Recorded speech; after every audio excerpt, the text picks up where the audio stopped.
Everyone, मैं हूं CA कविता और आज हम देखेंगे कि आईटीसी क्लेम करते टाइम आपको किन किन बातों का ध्यान रखना है। देखिए, आपके पास आईटीसी अगर 2B में आ जाता है तो हम लोग क्या सोचते हैं, ठीक है जी 2B के अंदर आईटीसी आ गया, अब हम एलिजिबल हैं उसको क्लेम करने के लिए। जितने भी आईटीसी 2B में हम लोगों को दिखते हैं, हम क्या करते हैं, हम उन्हें उठा करके क्लेम कर लेते हैं, ठीक है, उनको अवेल कर लेते हैं।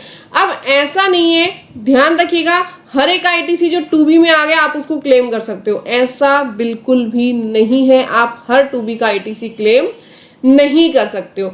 2B में भी अगर आईटीसी आ गया तो भी आपको कई कंडीशंस का ध्यान रखना जरूरी है। वो सभी कंडीशंस आज की इस वीडियो में मैं आप लोगों के साथ डिस्कस करने वाली हूँ। देखिए, जब हम बात कर रहे हैं आईटीसी की तो आपने कौन से सेक्शन को इसके लिए रेफर करना है, सेक्शन नंबर 16 को। सेक्शन 16 क्या बोलते हैं कि जिन गुड्स और सर्विसेज को आप लोग यूज कर रहे हैं अपने बिजनेस के लिए, जो आपके बिजनेस के अंदर यूज हो रही है, बिजनेस के फर्दरेंस के लिए, उसको रन करने के लिए, उनका आईटीसी आप लोग क्लेम कर सकते हो। Clear? But section 16 sub section 2 क्या कह रहा है, नॉट विद स्टैंडिंग एनीथिंग, यानी कोई और सेक्शन चाहे कुछ मर्जी बोले, हमें कोई फर्क नहीं पड़ता, कोई भी रजिस्टर्ड पर्सन आईटीसी क्लेम नहीं कर सकता जब तक कि उसकी ये फॉलोइंग कंडीशंस जो है ये पूरी ना हो, तब तक वो आईटीसी क्लेम नहीं कर सकता। क्या क्या कंडीशंस है? सबसे पहले तो सामने वाला जो पर्सन है उसके पास टैक्स इनवॉइस का होना जरूरी है। कौन सा पर्सन? रिसिपिएंट। जो रिसिपिएंट है उसके पास टैक्स इनवॉइस का होना जरूरी है। अगर टैक्स इनवॉइस नहीं है तो वो आईटीसी क्लेम नहीं कर पाएगा। या फिर उसके पास डेबिट नोट होना चाहिए जो कि इशू किया हो, किसने? सप्लायर ने इशू किया हो। मेरी बात समझ में आ गई? और सप्लायर भी कौन सा होना चाहिए? जो कि रजिस्टर्ड हो अंडर दिस एक्ट, यानी कि अगर किसी अनरजिस्टर्ड सप्लायर ने आपको इनवॉइस दे दिया तो उसके अगेंस्ट आप लोग आईटीसी क्लेम नहीं कर पाएंगे। सप्लायर क्या होना चाहिए? Registered under GST act. Clear? तो फर्स्ट कंडीशन आप लोगों को समझ में आ गई। आप लोगों के पास टैक्स इनवॉइस या डेबिट नोट का होना जरूरी है। वो टैक्स इनवॉइस और डेबिट नोट किसने इश्यू किया हो? ऐसे सप्लायर ने जो कि जीएसटी के अंदर रजिस्टर्ड है। नेक्स्ट अगर हम बात करें, नेक्स्ट आपको क्या कह रहे हैं, जो इनवॉइस है और डेबिट नोट है उसकी इंफॉर्मेशन फर्निश कर दी हो सप्लायर ने स्टेटमेंट ऑफ आउटवर्ड सप्लाई में। आउटवर्ड सप्लाई का मतलब आपकी जीएसटीआर 1 में, ठीक है, सॉरी अपनी जीएसटीआर 1 में उसने अपनी जीएसटीआर 1 में वो जो इनवॉइसेस हैं और वो जो डेबिट नोट है वो शो कर दिए हो और आपको कम्युनिकेट कर दिया हो। आपको कम्युनिकेशन किस में आएगा? जीएसटीआर 2B में, राइट? यानी जो सेलर है, सप्लायर है, वो अपनी R1 के अंदर बिल्स को शो कर देगा और वो बिल्स बाकायदा आपकी 2B के अंदर रिफ्लेक्टेड होने चाहिए, तभी आप उसका आईटीसी क्लेम कर सकते हो। सेकेंड, इसमें और कंडीशन क्या दी हुई है कि आपने गुड्स और सर्विसेज रिसीव्ड कर ली हो। अगर आपने गुड्स और सर्विसेज अभी तक रिसीव नहीं की है तो आप आईटीसी क्लेम करने के लिए एलिजिबल नहीं हो।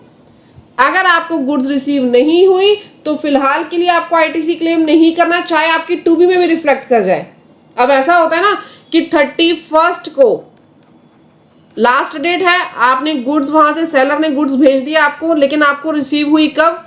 2 तारीख को। हम 31 मई को आपको उन्होंने भेजी, लेकिन आपको 2 जून को गुड्स रिसीव हुई। तो अब आपने आईटीसी कब क्लेम करना है? जून की जीएसटी रिटर्न में, ना कि मई की जीएसटी रिटर्न में। जबकि सप्लायर ने अपनी मई की R1 के अंदर आपके नाम पे वो बिल जो है वो डाल दिया था, बट फिर भी आप मई में उसको क्लेम नहीं करोगे आईटीसी को। आप कब क्लेम करेंगे? जून में क्लेम करेंगे। क्लियर है एवरीवन? अब इसमें ये चीज तो हमने देख ली कि हमें आईटीसी क्लेम नहीं करना। कब तक नहीं करना? जब तक हमें गुड्स रिसीव नहीं हो जाती। लेकिन इसके लिए कुछ एक एक्सेप्शंस आपको दिए गए हैं जहां पे हम ये मान लेंगे, हम ये डीम्ड कर लेंगे, मान लेंगे कि जो रजिस्टर्ड पर्सन है उसने रिसीव कर ली गुड्स। क्लियर? रजिस्टर्ड पर्सन ने गुड्स और सर्विसेज क्या कर ली? रिसीव कर ली। हम ये मान करके चलेंगे, जैसे कि bill to ship to, bill to ship to की अगर हम बात करें। अब आप बोलोगे ma'am bill to ship to का मतलब क्या है? देखिए क्या हुआ, एग्जाम्पल लेकर के मैं आपको बताती हूं। कोई भी एक पर्सन है ए ने बी को गुड्स बेची, ए ने बी को गुड्स बेची और बी ने इसके बदले में इसको पेमेंट कर दी। क्लियर? अब बी ने वही गुड्स किसको देनी थी, सी को। बी ने यही गुड्स किसको बेचनी थी, सी को बेचनी थी। तो बी ने ए को क्या बोला, जो ये गुड्स मैं तुमसे परचेज कर रहा हूं उसकी डिलीवरी मुझे मत दो, वो मुझे डिलीवर मत करो, वो डायरेक्टली डिलीवर आप सी को ही कर दो। यानी बिलिंग किसको हुई, बिलिंग की गई बी को। इसने बिलिंग किसको की, ए ने बिलिंग की बी को। क्लियर। लेकिन माल किसको शिप किया, ए ने माल शिप कर दिया सी को। तो इसको हम कहते हैं बिल टू और शिप टू। यानी कि वो बिलिंग तो किसी और को कर रहा है लेकिन शिपिंग किसी और को कर रहा है। अगर हम कंप्लीट प्रोसेस देखें, अगर ए बी को सामान भेजता तो बी ने भी सामान भेजना तो सी को ही था। इसीलिए इसने इसको डायरेक्ट किया कि भैया मुझे भेजने की बजाय आप डायरेक्टली किसको भेज दो, आप डायरेक्टली ये सामान सी को ही भेज दो। लेकिन बिल किसके नाम का जनरेट होगा, बिल जनरेट होगा जी बी के नाम का। अब आप बोलोगे कि मैम सी ने गुड्स रिसीव की तो सी के नाम का नहीं होगा। देखो जो ए है, ए जनरेट करेगा बिल बी के नाम का और बी जनरेट करेगा बिल सी के नाम का। यानी बिल तो यहाँ पे दो जनरेट होंगे लेकिन शिपिंग डायरेक्टली ए से कहाँ चली गई, सी के थ्रू चली गई। बात समझ में आ गई। तो अगर bill to ship to model है तो यहाँ पे गुड्स ना भी रिसीव हुई हो तो भी आईटीसी क्लेम हो सकता है। यहाँ पे देखो ए है, ए ने गुड्स बी को नहीं भेजी, ए ने बिल तो कर दिया लेकिन गुड्स बी को नहीं मिली, गुड्स डायरेक्टली किसको मिल गई, सी को मिल गई।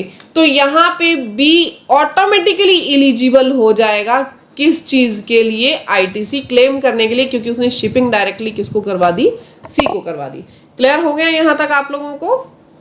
तो अगर आप सेक्शन पढ़ोगे तो इसमें क्या लिखा हुआ है, जहां पे गुड्स डिलीवर कर दी हो सप्लायर ने किसको, रिसिपिएंट को या किसी अदर पर्सन को, on the direction of such registered person, registered person के कहने पे अगर अपनी गुड्स उसने डिलीवर कर दी किसी अदर पर्सन को, चाहे वो पर्सन एजेंट हो या फिर कोई और पर्सन हो, during the movement of goods either by way of transfer of documents और द टाइटल ऑफ गुड्स और अदरवाइज। अगर सप्लायर ने रिसीवर के कहने पे गुड्स एजेंट को दे दी या किसी अदर पर्सन को दे दी, चाहे by way of transfer of documents उसने वो गुड्स ट्रांसफर की हो या किसी अदर मेथड से उसने गुड्स ट्रांसफर की हो, अगर ऐसा ट्रांसफर होता है तो आईटीसी सामने वाले पर्सन को यानी रिसिपिएंट को अलाउड कर दिया जाएगा, जो खरीदार है, जो कि बायर है। क्लियर। नेक्स्ट, जब services are provided by the supplier to any person on direction of and on account of registered person, अगर रजिस्टर्ड पर्सन के कहने पे सर्विसेज किसी और को प्रोवाइड कर दी, लेकिन बोला किसने, बोला रजिस्टर्ड पर्सन ने, रिसीवर ने। अगर रिसीवर कहता है कि सर्विसेज मुझे देने की बजाय आप किसी अदर पर्सन को ट्रांसफर कर दो, ए ने बी से कॉन्ट्रैक्ट किया लेकिन बी ने बोला कि सर्विसेज मुझे मत देना, सर्विसेज आप किसको दे देना, सी को। तो इसी तरीके से अगर सर्विसेज भी आगे किसी को ट्रांसफर कर दी गई तो यहाँ पे आईटीसी बी क्लेम कर सकता है, बिलिंग बी के नाम की होगी। क्लियर हो गया आप लोगों को। नेक्स्ट आते हैं हम क्लोज बी ए पे। क्लोज बी ए आपको क्या कह रहा है कि अगर जो आईटीसी है वो आपको रिफ्लेक्ट कर गया रजिस्टर्ड पर्सन को under section 38 has not been restricted, यानी अगर वो आपकी 2B के अंदर रिफ्लेक्ट कर गया, इलिजिबल आईटीसी में, 2B के अंदर इलिजिबल आईटीसी में आपको रिफ्लेक्ट कर गया तो ही आप उसका आईटीसी क्लेम कर सकते हैं, अदरवाइज क्लेम नहीं कर सकते। देखिए क्या लिखा हुआ है, the details of ITC in respect of the said supply communicated to such registered person under section 38, under section 38 के अकॉर्डिंग अगर आपको कम्युनिकेट कर दिया गया है आईटीसी तो ही आप आईटीसी क्लेम कर सकते हो। यानी सेक्शन 38 क्या बोलता है, 2B में रिफ्लेक्ट होना जरूरी है। अगर आईटीसी आपका 2B के अंदर रिफ्लेक्ट नहीं हुआ तो आप उसको क्लेम नहीं कर सकते। बाकायदा वो कौन सा आईटीसी होना चाहिए, एलिजिबल आईटीसी। समझ में आ गई बात। तो ये close most most most important है, बट ध्यान रखिएगा ऐसा भी जरूरी नहीं है कि 2B में जितने भी आईटीसी आए हो आप ले लोगे, क्योंकि हम यहाँ पे डिस्कस कर रहे हैं वो वाले पॉइंट्स भी जहां 2B में आपका आईटीसी आ रहा है लेकिन फिर भी आप क्लेम नहीं कर पा रहे। और फर्स्ट स्टेप हमारा क्या है, 2B में नहीं आया ना तो वैसे ही नहीं क्लेम करना आपको आईटीसी, राइट। नेक्स्ट कंडीशन की अगर हम लोग बात करें तो ये क्या कह रहा है कि जो सप्लायर है, सप्लायर ने एक्चुअल में गवर्नमेंट को टैक्स पे कर दिया हो। ऐसा ना हो कि सप्लायर ने अपनी GSTR 1 फाइल की सप्लायर ने अपनी जीएसटीआर 1 फाइल की, आपके 2B के अंदर आईटीसी रिफ्लेक्ट हो गया, 2B के अंदर आईटीसी रिफ्लेक्ट हो गया, आपने आईटीसी क्लेम भी कर लिया, बट बाद में सप्लायर ने जीएसटीआर 1 फाइल करने के बाद 3B को फाइल ही नहीं किया, सप्लायर ने अपनी 3B फाइल नहीं की है। तो ध्यान रखिएगा, आप लोगों ने जो आईटीसी क्लेम किया है आप इसके लिए एलिजिबल नहीं रहोगे, चाहे गलती सप्लायर की क्यों ना हो। क्या कह रहे, subject to the provision of section 41 the tax charged in respect of the supply has been actually paid to the government either in cash or through the utilization of ITC admissible in respect of said supply। Next आपको क्या ध्यान रखना है कि जो recipient है, recipient ने अपनी रिटर्न फाइल कर दी हो, यानी देखिए सप्लायर ने क्या किया, सप्लायर ने अपनी जीएसटीआर 1 के अंदर, अपनी जीएसटीआर 1 के अंदर बिल दिखा दिया, इसके बाद आपकी 2B के अंदर बिल रिफ्लेक्ट कर गया, सप्लायर ने अपनी 3B जो है 3B भी फाइल कर दी, बट आपने क्या किया, आपने यानी रिसिपिएंट ने अपनी 3B फाइल नहीं की, रिसिपिएंट ने अपनी 3B फाइल नहीं की। अब रिसिपिएंट जब तक अपनी 3B फाइल नहीं करेगा तो ध्यान रखिएगा उसको आईटीसी नहीं मिलेगा, वो उस आईटीसी को क्लेम नहीं कर सकता। क्लियर। नाउ नेक्स्ट पॉइंट देखिए, provided that where goods and invoices are received in lots और इंस्टॉलमेंट, यानी अगर आपको गुड्स लॉट्स में या इंस्टॉलमेंट के अंदर मिलती है तो आपको आईटीसी क्लेम कब करना है, तब आपको आईटीसी क्लेम करना है लास्ट लॉट पे।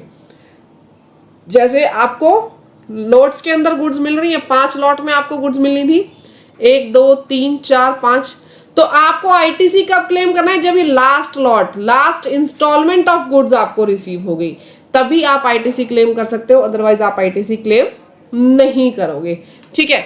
नेक्स्ट पॉइंट आपको क्या कह रहा है, सप्लायर ने आपको गुड सप्लाई कर दी, सप्लायर है एस, बायर है बी, सप्लायर ने आपको गुड्स दे दी और you can say services they the, supplier ने अपनी जीएसटीआर 1 फाइल कर दी, सप्लायर ने अपनी जीएसटीआर 3B फाइल कर दी, R1 फाइल करने के बाद 2B के अंदर डाटा रिफ्लेक्ट हुआ आपकी, आपने वहां से आईटीसी क्लेम कर लिया, आपने वहां से आईटीसी क्लेम कर लिया, बट जो ये बायर है, इस बायर ने सप्लायर की पेमेंट रोक दी, बायर ने सप्लायर की पेमेंट नहीं की, पेमेंट रोक दी। तो जब सप्लायर को पेमेंट नहीं हुई है तो ध्यान रखिएगा 180 डेज का टाइम गवर्नमेंट ने दिया है। गवर्नमेंट क्या कह रही है, ठीक है आप 180 डेज लो, 180 डेज के बाद भी अगर आपने पेमेंट नहीं की तो आपको अपना आईटीसी क्या कर देना है, रिवर्स कर देना है। यहां पे आपको अपना आईटीसी क्या करना है, रिवर्स कर देना है, अदरवाइज आपके ऊपर इंटरेस्ट भी एप्लीकेबल हो जाएगा एज पर सेक्शन 50। आपको इंटरेस्ट कितना देना है, एज पर सेक्शन 50 आपके पास इंटरेस्ट स्टार्ट हो जाएगा अगर आप 180 डेज के अंदर पेमेंट नहीं करते हो तो। क्लियर हो गया सभी को। रूल 37 आप लोगों पे लगता है, बट कुछ एक लोग ऐसे हैं जिसके ऊपर रूल 37 नहीं भी लगता। रूल 37 क्या कहता है कि 180 डेज के अंदर पेमेंट कर दो, बट अगर हम बात करें शेड्यूल 1 की सप्लाईज की, मैंने डिटेल्ड वीडियो भी बनाई है रूल 37 के लिए, मैं डिस्क्रिप्शन बॉक्स में लिंक दे दूंगी, आप लोग चेकआउट कर लीजिएगा। अगर शेड्यूल 1 की पेमेंट, शेड्यूल 1 की कोई सप्लाई है गुड्स की या सर्विसेज की, उसके अकॉर्डिंग आपने अपनी सप्लाई की है तो यहाँ पे 180 डेज का रूल नहीं लगता, क्योंकि यहाँ पे वो सप्लाईज होती हैं जो विदाउट कंसीडरेशन की जाती हैं, इनके ऊपर 180 डेज का रूल एप्लीकेबल नहीं होगा, ध्यान रखिएगा। क्लियर। ये वाला क्लोज आप लोग पढ़ लीजिएगा, ये प्रोवाइजो आपको मैंने समझा दिया 180 डेज के रूल का है।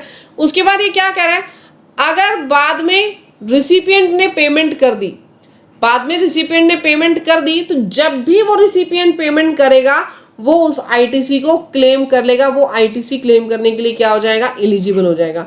अब क्या हुआ, आपका 2024-25 का आईटीसी था, 180 डेज के चक्कर में उसको जो रिसिपिएंट था, रिसिपिएंट ने रिवर्स कर दिया, लेकिन पर्सन ने पेमेंट कर दी 10 नवंबर को, 10 नवंबर 2025 को रिसिपिएंट ने पेमेंट कर दी, तो क्या वो नवंबर की रिटर्न में इसको लेने के लिए एलिजिबल हो जाएगा? जी हाँ, वो इसे लेने के लिए एलिजिबल है, वो इस आईटीसी को क्लेम कर लेगा।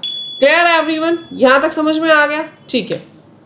नाउ नोट्स अगर आप लोगों को चाहिए हो ये सेक्शन 16 के, मैं आप लोगों को प्रोवाइड कर दूंगी ग्रुप में अगर आप लोग हैं तो बहुत अच्छी बात है। मैं इन जो पीडीएफ है हर एक नोट्स की मैं वहां शेयर करती हूँ।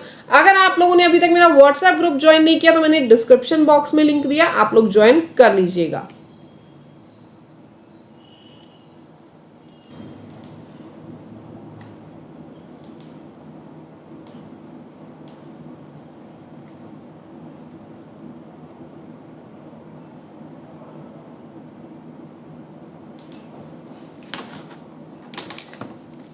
अब इस पॉइंट पे कुछ लोगों का क्वेश्चन हो सकता है कि मैम आपने 10 नवंबर 25 लिया, अगर यहाँ पे 10/1/2025 होता तो, यानी कि आपकी जो पेमेंट है, पेमेंट आपने 30 नवंबर तक नहीं दी। आप लास्ट टू लास्ट हमने क्या देखा है कि हम लोग आईटीसी क्लेम कर सकते हैं 30 नवंबर तक, राइट?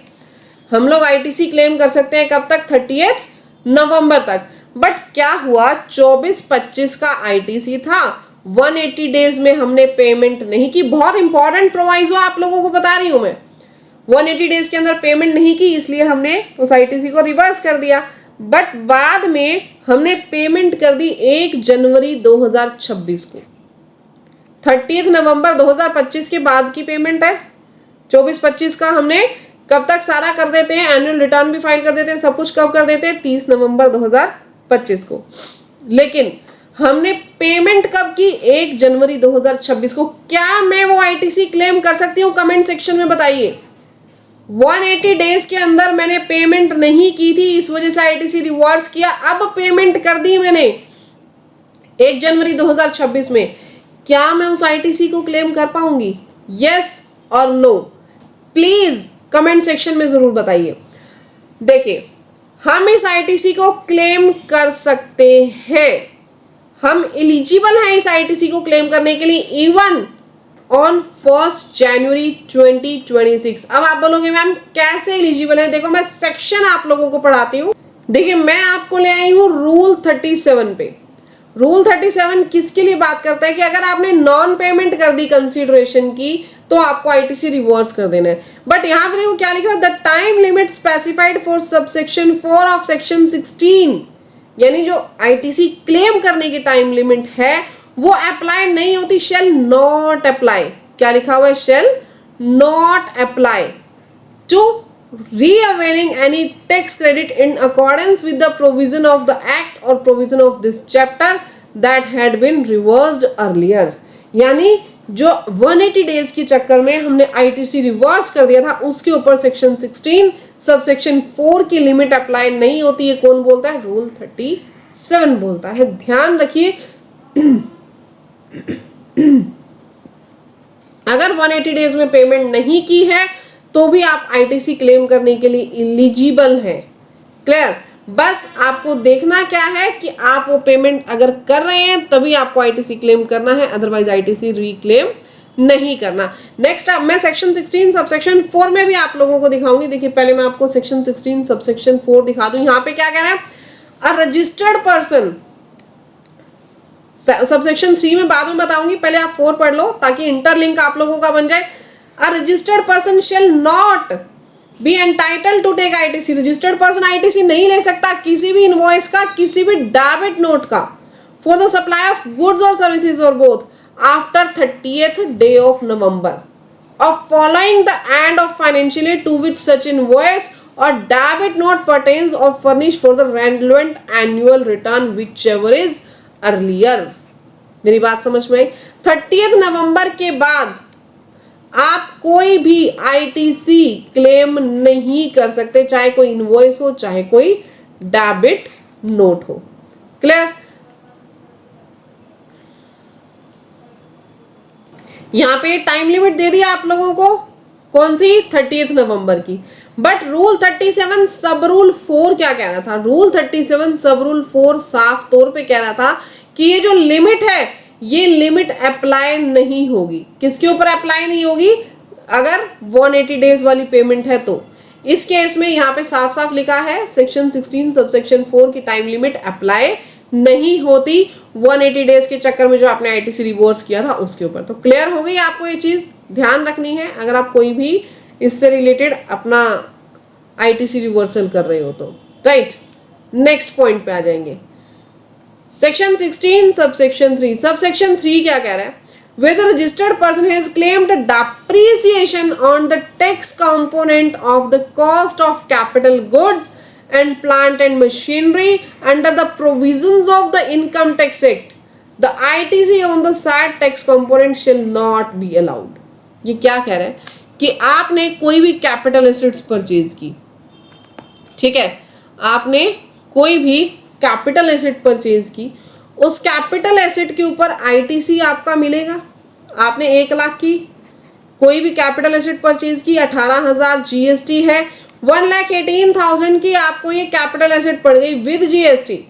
अब आप लोग क्या कर रहे हो, आप लोग डेप्रिसिएशन क्लेम कर रहे हो 1,18,000 पे, आप लोग 1,18,000 पे डेप्रिसिएशन क्लेम कर रहे हो। तो जीएसटी एक्ट क्या कर रहा है, आपको इस 18,000 का आईटीसी नहीं मिलेगा, इस 18,000 का आईटीसी आप लोग क्लेम नहीं कर सकते। अगर आपको इस 18,000 का आईटीसी क्लेम करना है तो डेप्रिसिएशन किस पे लगाना पड़ेगा, 1 लाख रुपए पे। यानी कि आप अगर इसका जीएसटी वाले पार्ट का डेप्रिसिएशन क्लेम कर रहे हो इनकम टैक्स में, और सेकंड साइड में ले रही हूं डेप्रिसिएशन आप क्लेम नहीं कर रहे, डेप्रिसिएशन क्लेम कर रहे हो तो आईटीसी आपको नहीं मिलेगा, डेप्रिसिएशन क्लेम नहीं कर रहे तो आप आईटीसी क्लेम कर सकते हो। डेप्रिसिएशन क्लेम करने का मतलब क्या है कि आप लोग 1,18,000 वैल्यू के ऊपर डेप्रिसिएशन लगा रहे हो। डेप्रिसिएशन क्लेम नहीं कर रहे मतलब आप सिर्फ टैक्सेबल वैल्यू के ऊपर ही डेप्रिसिएशन लगा रहे हो, आप 18,000 यानी आईटीसी के ऊपर डेप्रिसिएशन क्लेम नहीं कर रहे, राइट। देखिए नेक्स्ट प्रोवाइजो हमारा मोस्ट इंपॉर्टेंट है, ठीक है। अगर कोई भी केस है आपके क्लाइंट पे तो उसमें ये बहुत ज्यादा बेनिफिशियल हो सकता है, जो नेक्स्ट प्रोवाइजो में आप लोगों से डिस्कस करने जा रही हूँ। इसमें क्या कह रहा है कि आपका 17-18 का कोई भी आईटीसी था, आपने 2017-18 में कोई भी गुड्स परचेज की, फॉर एग्जांपल आपने 1 जनवरी 2018 को गुड्स परचेज की, उस टाइम लास्ट डेट क्या होती थी आईटीसी क्लेम करने की, या तो 30 सितंबर या फिर date of filing annual return. अब फिलहाल क्या है, date of filing annual return और 30 नवंबर। उस टाइम क्या थी, date of filing annual return और 30 सितंबर विचएवर इज अर्लियर ये थी। यानी आप 30 सितंबर 2018 के बाद आईटीसी क्लेम नहीं कर सकते थे। जो पहला आपका मेन प्रोविजन है वो क्या कह रहा है कि 30 सितंबर 2018 के बाद आप आईटीसी क्लेम नहीं कर सकते। नाउ आपके पास प्रोवाइजो क्या आया, 17-18 में हमारा एक्ट नया आया था। 17-18 के टाइम पे एक्ट आपका क्या था, बिल्कुल नया था, लोगों को पता ही नहीं था, लोगों ने एक्चुअल में सप्लाई कर दी लेकिन बिल जीएसटीआर 1 में डाले ही नहीं, जीएसटीआर 1 के अंदर बिल शो ही नहीं किए। तो क्या हुआ, सामने वाले पर्सन को आईटीसी भी नहीं मिला। बहुत से लोग ऐसे थे जिनको आईटीसी मिला ही नहीं। अब क्या हुआ, अब गवर्नमेंट ने बोला कि ठीक है कोई बात नहीं, अगर मार्च 2019 तक 17-18 के बिल सप्लायर ने शो कर दिए होंगे किसमें, अपनी R1 में, और जो रिसिपिएंट ने 3B के अंदर अगर मार्च 2019 तक उनको क्लेम कर लिया होगा तो हम आईटीसी अलाउड कर देंगे। आप उन आईटीसी को लेने के लिए एलिजिबल हो, बशर्ते 17-18 के यानी 2017 से 2018 तक के जितने भी बिल्स हैं मार्च 2019 तक शो भी होने चाहिए, और आपने 3B में उनका आईटीसी क्लेम भी कर लिया होगा तो आपको अलाउड कर दिया जाएगा जो भी आईटीसी आपने क्लेम किया है। क्लियर? तो ये प्रोवाइजो आपको क्लियर हो गया। बट इस प्रोवाइजो की ना अब रेलेवेंस खत्म हो गई।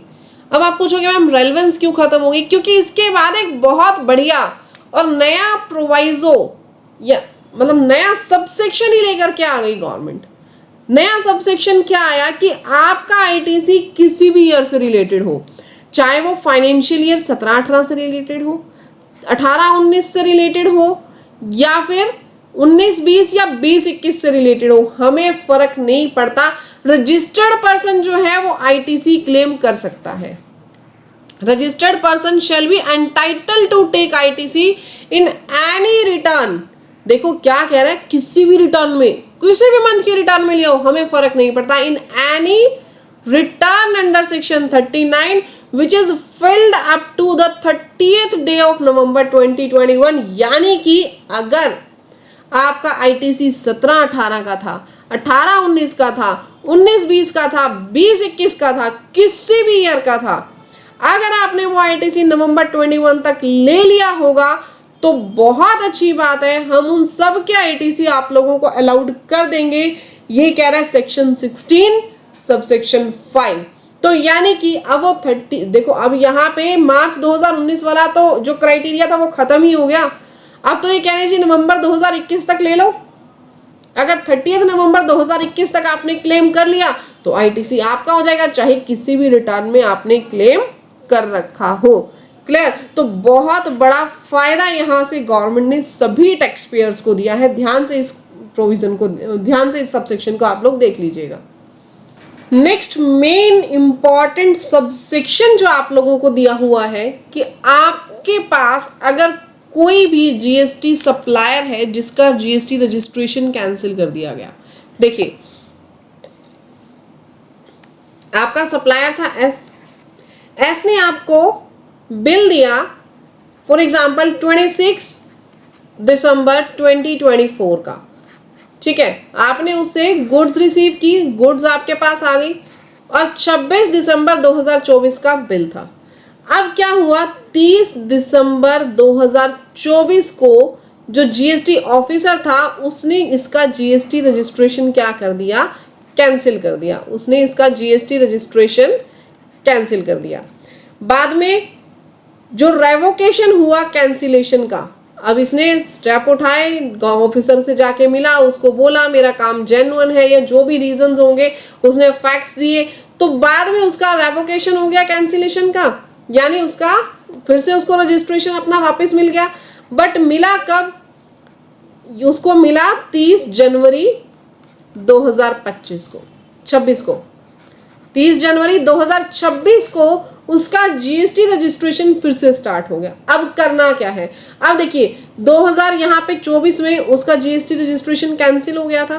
कैंसिल करने की वजह से ना तो उसने अपनी R1 फाइल की, ना उसने अपनी 3B फाइल की, या आप ये कह सकते हो कि 30 दिसंबर को उसका जीएसटी रजिस्ट्रेशन कैंसिल हो गया था, लेकिन बिल उसका क्या था, मैं क्योंकि उसका दिसंबर का ऑप्शन रहेगा, हम यहाँ पे बिल किसका कर देते हैं, 26/1/2025 का बिल मैंने कर दिया 26/1/2025 का।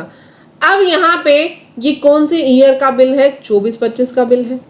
24-25 का बिल, इसका आईटीसी क्लेम करने की लास्ट डेट कब है, 24-25 फाइनेंशियल ईयर का आईटीसी आप कब तक क्लेम कर सकते हो, या तो date of filing annual return और 30 November 2025 whichever is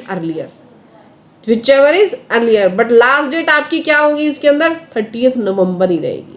annual return पहले फाइल कर दी तो तब तक आप लोग आईटीसी क्लेम कर सकते हो, 30 नवंबर पहले आ गया तो तब तक आप लोग आईटीसी क्लेम कर सकते हो, राइट।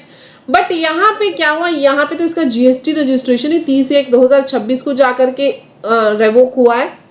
30/1/2026 को जाके इसका जीएसटी रजिस्ट्रेशन फिर से एक्टिव हुआ। अब क्या करें, यहाँ पे ध्यान रखिएगा, यहाँ पे जो डेट ऑफ क्लेमिंग आईटीसी है, डेट ऑफ अवेलिंग आईटीसी आपके पास क्या दी गई है, ऑफ आईटीसी होगा 30 November of following financial year, यानी 30 नवंबर 2025, और या फिर जब आपका रेवोकेशन हुआ, किसका, कैंसिलेशन का, या फिर revocation of cancellation whichever is later. यहाँ पे क्या होगा, विच एवर इज लेटर, यानी अगर आपका जीएसटी रजिस्ट्रेशन, यानी सप्लायर का जीएसटी रजिस्ट्रेशन कैंसिल हो गया, उसकी वजह से वो अपनी R1 3B नहीं भर पा रहा है, तो सामने वाला पर्सन कब तक आईटीसी ले सकता है? रेवोकेशन ऑफ कैंसिलेशन की डेट या फिर 30 November 2025 which ever is letter, वहां तक वो आईटीसी क्लेम कर सकता है, बशर्ते वो क्या करेगा, विद इन 1 मंथ अपनी सारी की सारी जीएसटी रिटर्न्स फाइल कर देगा, जीएसटीआर 1 के साथ साथ अपनी 3B भी वो फाइल कर देगा, तभी वो इन आईटीसीज को क्लेम कर सकता है। तो कंप्लीट एलिजिबिलिटी हमने आज की इस वीडियो में देखी। जिस भी पर्सन का आप काम कर रहे हो, जिस भी क्लाइंट का आप काम कर रहे हो, आपने अपनी जितनी भी एलिजिबिलिटी की कंडीशंस है वो जरूर चेक कर लेनी है। डायरेक्टली ऐसे नहीं करना कि 2B के अंदर आईटीसी आया क्लेम कर लिया, 2B के अंदर आईटीसी आया आपने क्लेम बिना सोचे समझे ही छोड़ दिया। अगर आया है आपने फिलहाल क्लेम नहीं किया तो हो सकता है आप नेक्स्ट मंथ उसको क्लेम करने के लिए एलिजिबल हो जाओ। आपको चलना किस बेस पे है? सेक्शन 16 की एलिजिबिलिटीज के बेस पे। तो गाइज अगर वीडियो अच्छी लगी हो तो वीडियो को लाइक, चैनल को सब्सक्राइब जरूर कीजिएगा। नोट्स मैंने व्हाट्सएप ग्रुप के अंदर शेयर कर दिए हैं, नोट्स आप वहां से ले सकते हैं। तो मिलते हैं नेक्स्ट वीडियो में, तब तक के लिए thank you, bye bye, take care everyone.